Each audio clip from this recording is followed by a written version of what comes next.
Hello my dear student, समझेंगे बेटा आज की क्लास 10th की साइंस और क्लास 10th की साइंस में माय डियर समझेंगे चैप्टर नंबर 4। चैप्टर नंबर 4 में यहाँ पर देखते हैं आज का जो पार्ट है हमारा बेटा वो 7 है। इससे पहले part 1, part 2, part 3, part 4, part 5, part 6 एकदम सीक्वेंस से दिए हुए हैं। आप अगर उन पार्टों को देखकर नहीं आए अभी तो पहले उन पार्टों को जरूर देख लें जिससे कि आपको पार्ट 7 पूरा समझ में आए।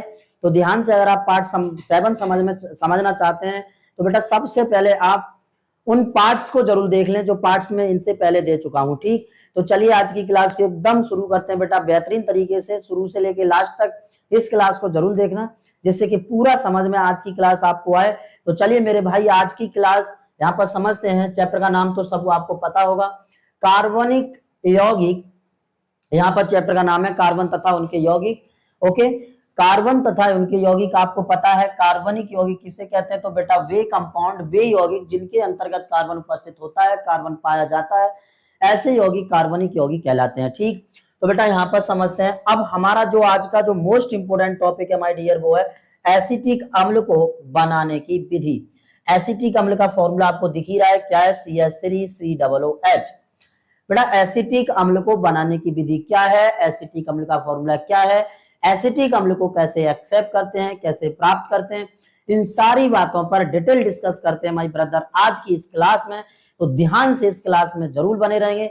Very very most important topic है। इस तरीके से ऐसे जो टॉपिक्स होते हैं, ऐसे टॉपिक्स ज्यादातर बोर्ड एग्जाम में पूछ लेता है, तो इसलिए बेटा शुरू से एंड तक क्लास को जरूर देखेंगे सभी बच्चे। तो चलिए आज की क्लास को स्टार्ट करते हैं भाई। पहला यहाँ पर जो टॉपिक है वो क्या है, वो है एसिटिक अम्ल। बेटा याद रखेंगे यहाँ पर एसिटिक अम्ल या एथेनोइक अम्ल बात एक ही होती है, चाहे आप एसिटिक अम्ल कह लो या फिर बेटा आप एथेनोइक अम्ल कह लो। एथेनोइक अम्ल या एसिटिक अम्ल एक ही बात है माय ब्रदर। तो देखेंगे यहाँ पर एसिटिक अम्ल का सबसे पहली बात अणुसूत्र।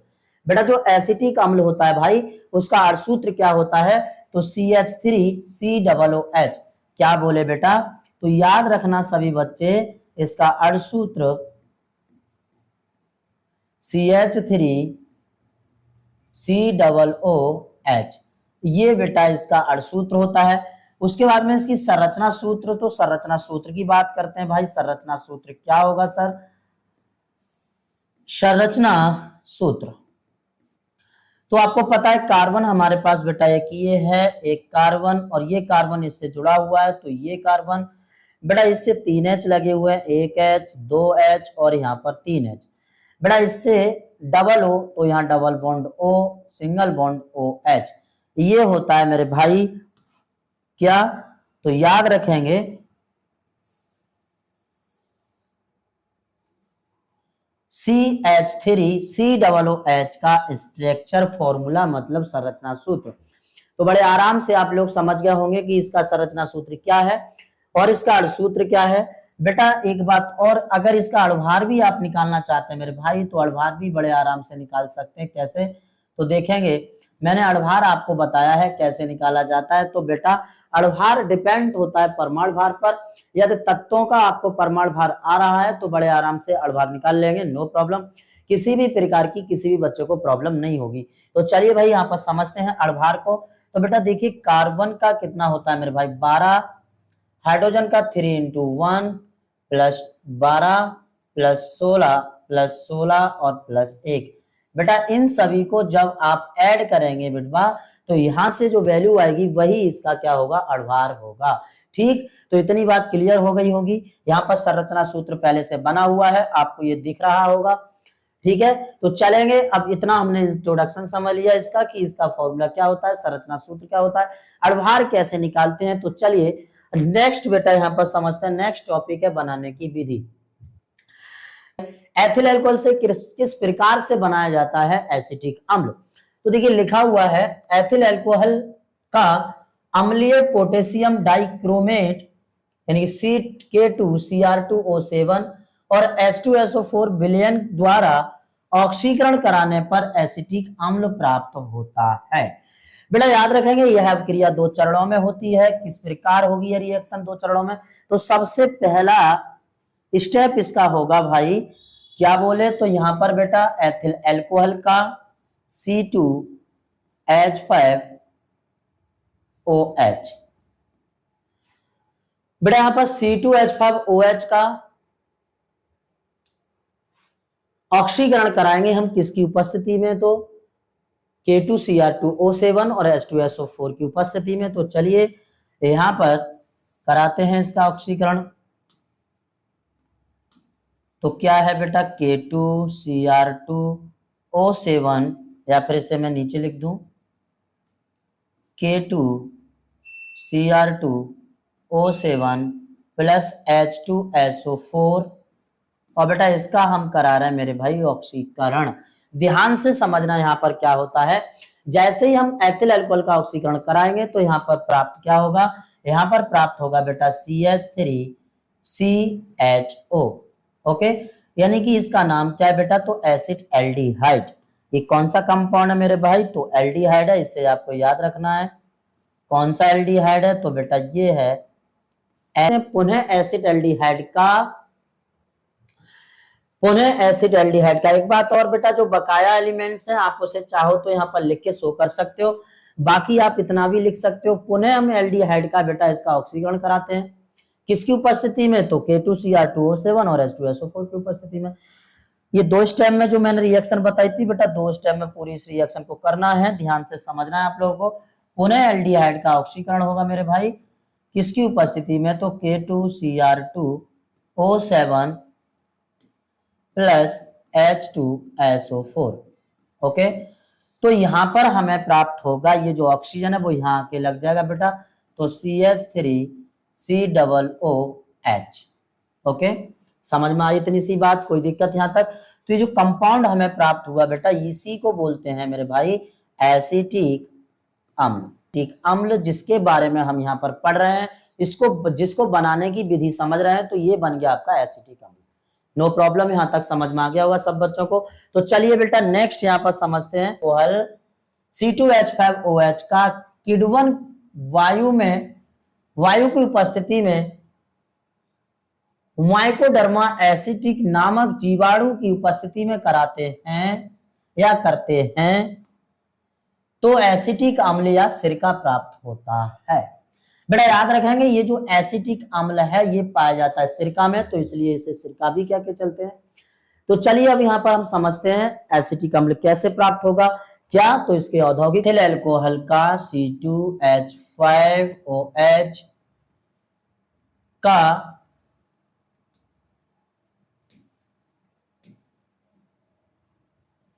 वायु की उपस्थिति में किण्वन कराया जाता है बेटा किसकी उपस्थिति में, तो माइकोडर्मा एसिटी की उपस्थिति में।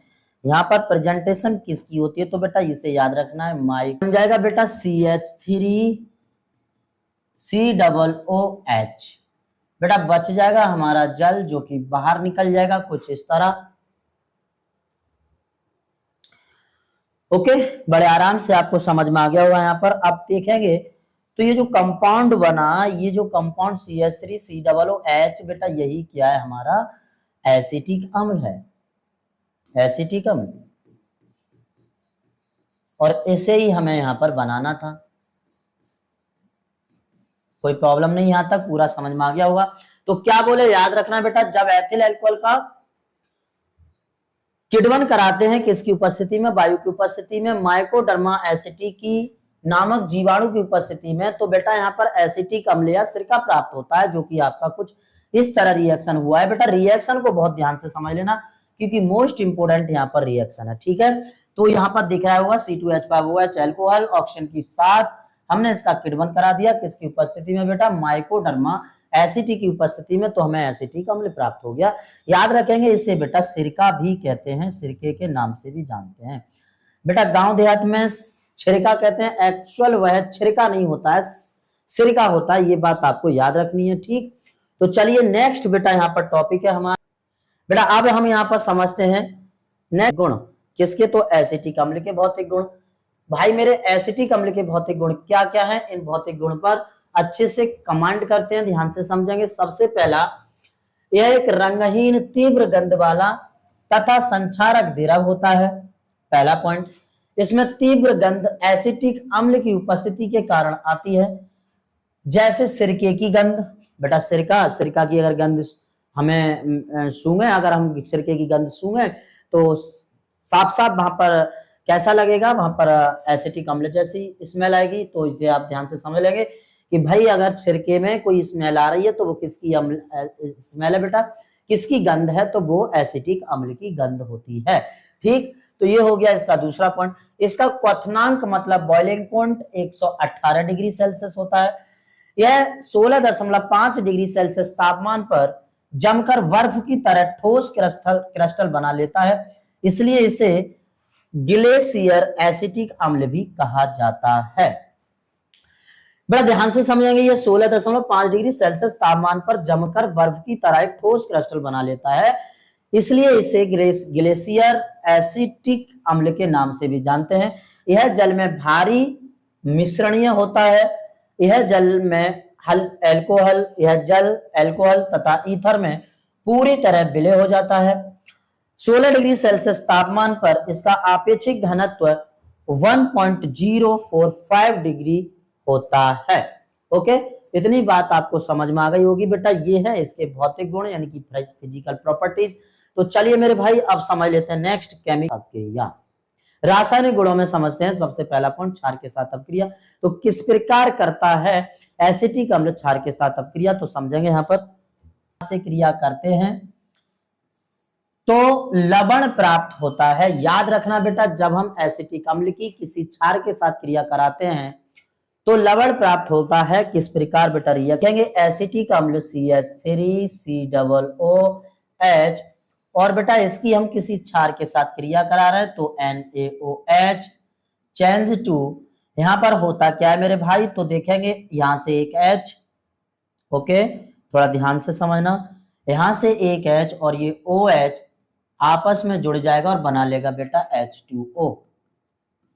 ओके, बच्चेगा बेटा जहां से ये हाइड्रोजन हटेगा वहां पर आके Na स्थापित हो जाएगा, तो यहाँ पर बन जाएगा CH3COONA, यानी कि ये बन गया बेटा यहां से सोडियम एसीटेट। क्या नाम हुआ मेरे भाई इसका, तो याद रखेंगे sodium acetate. Okay, sodium acetate मतलब ये एक लवण बन गया बेटा। क्या बन गया मेरे भाई, लवण।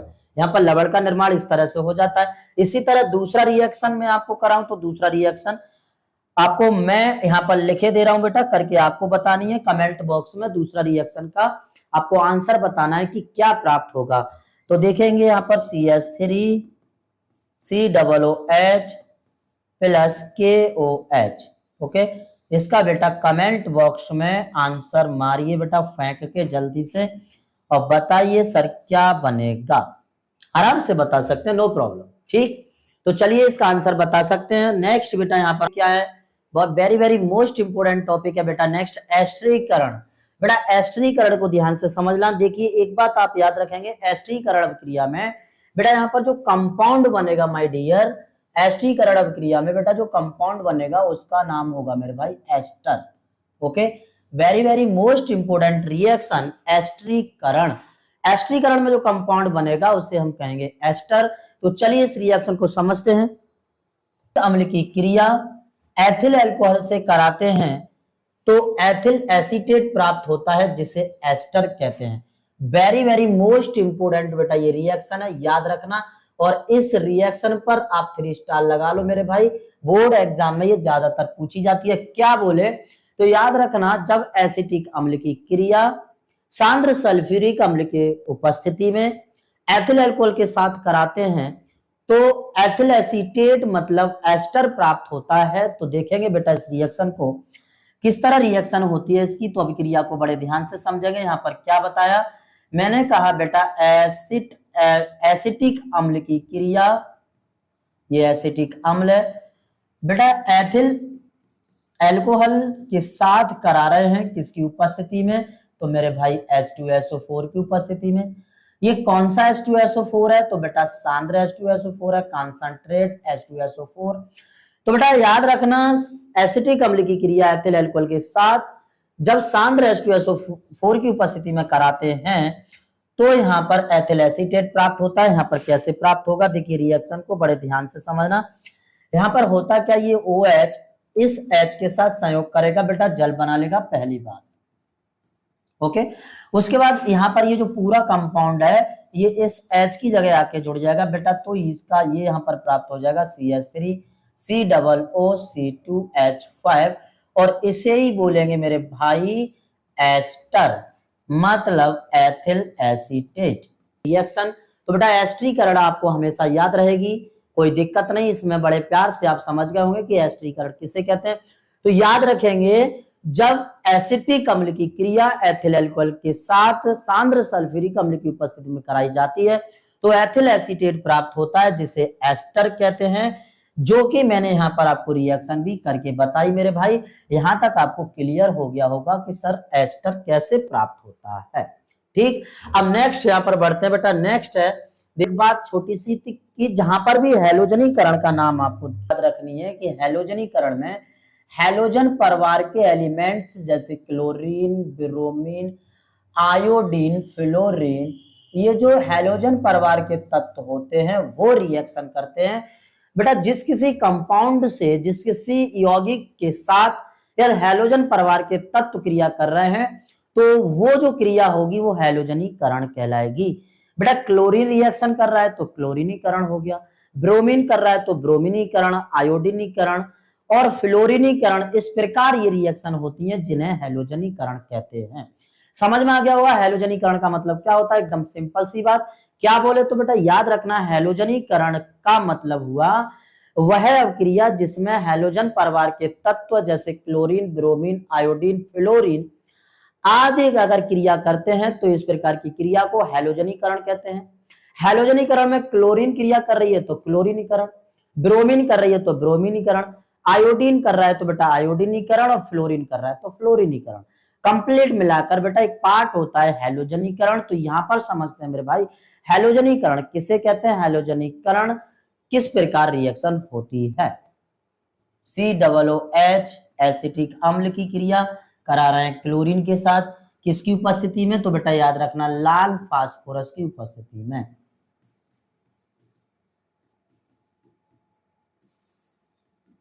लाल फास्फोरस की उपस्थिति में जब हम क्लोरीन गैस की क्रिया एसिटिक अम्ल के साथ कराते हैं तो क्या होता है, थोड़ा ध्यान से समझेंगे। यहां से एक Cl और एक H मिलकर बना लेंगे बेटा HCl, पहली बात।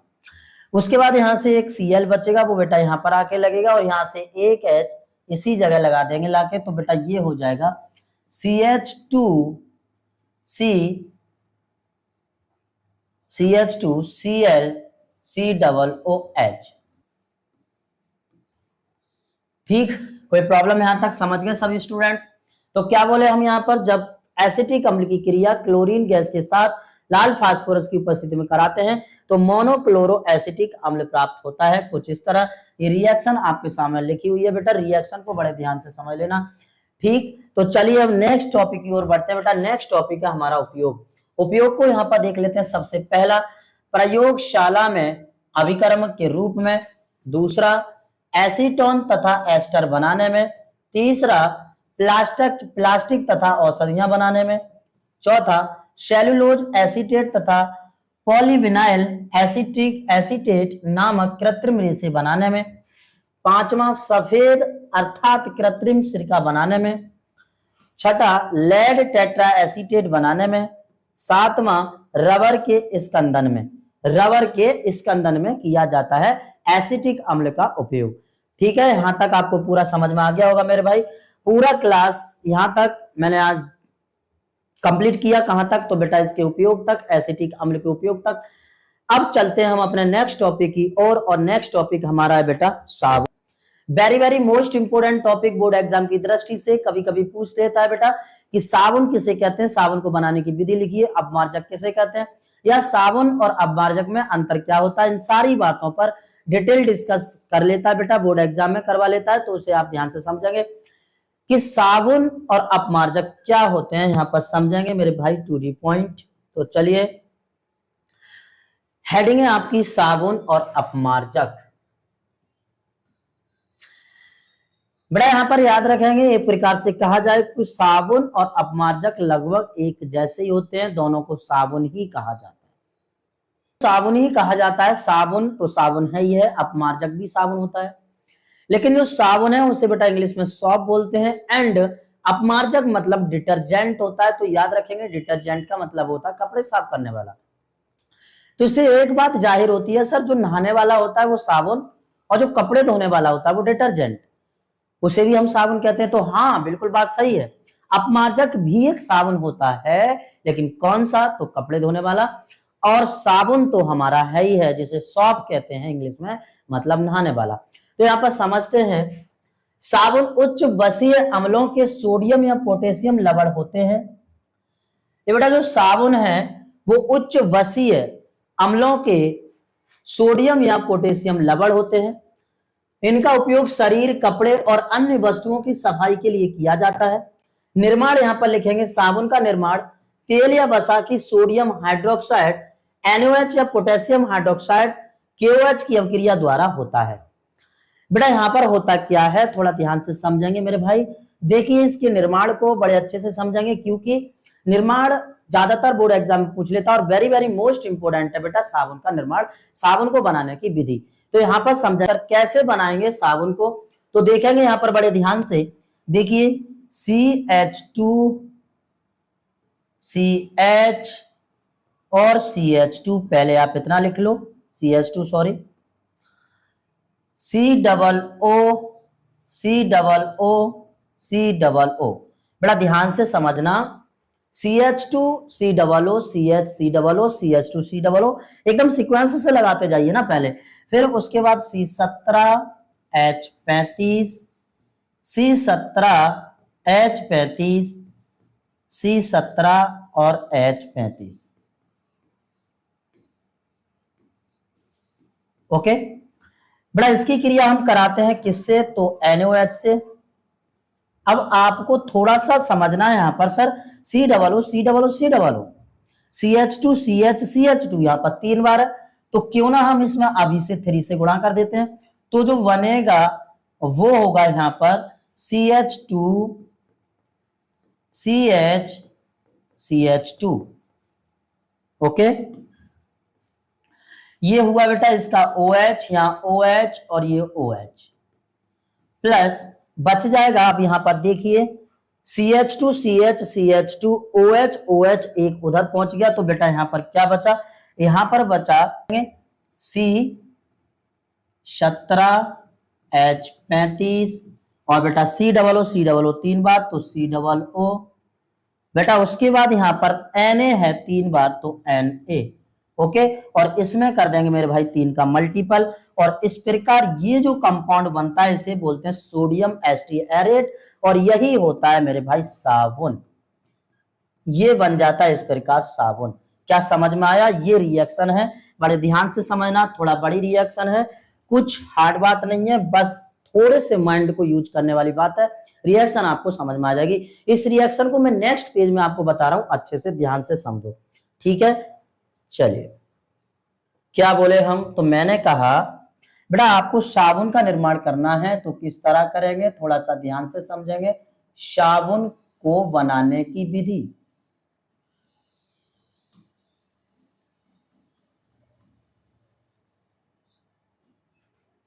साबुन को बनाने की विधि,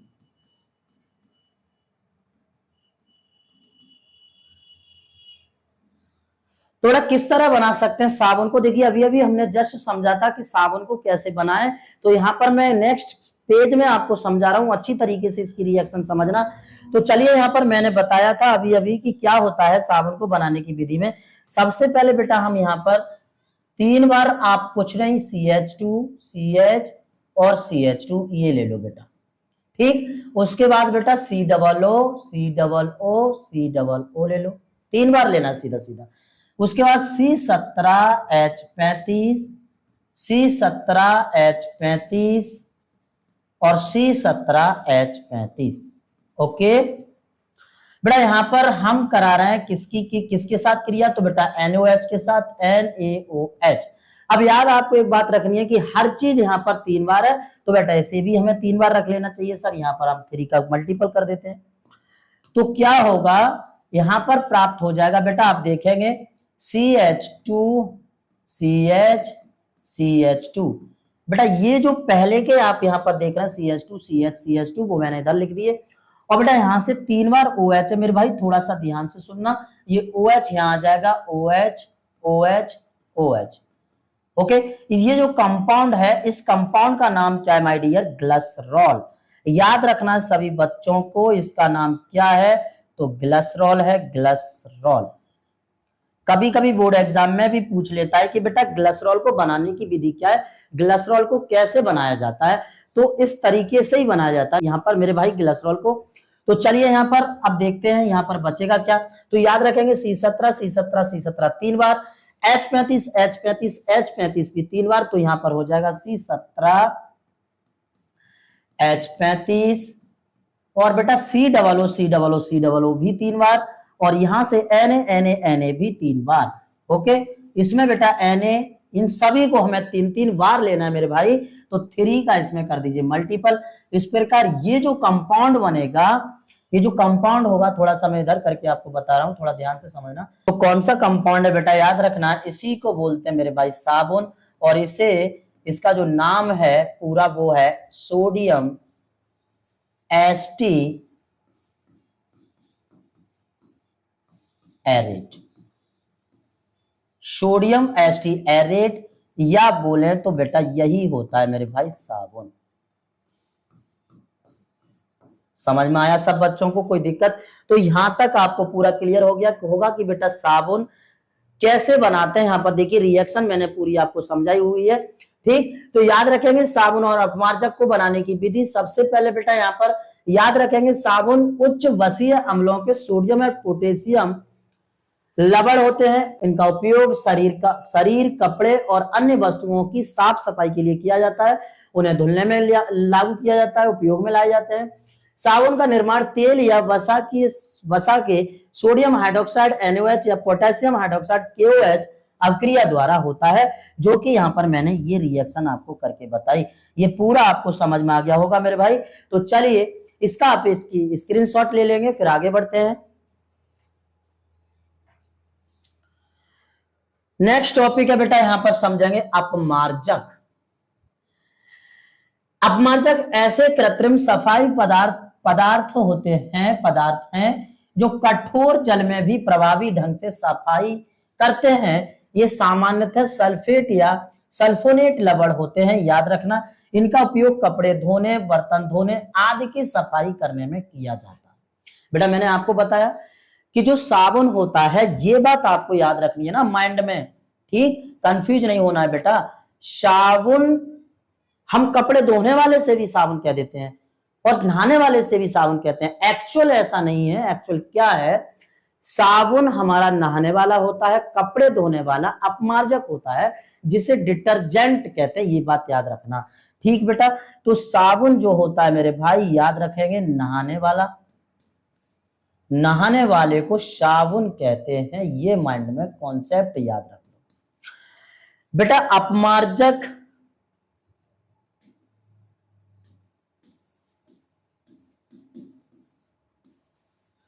अपमार्जक कपड़े धोने वाला जो होता है वो अपमार्जक कहलाता है।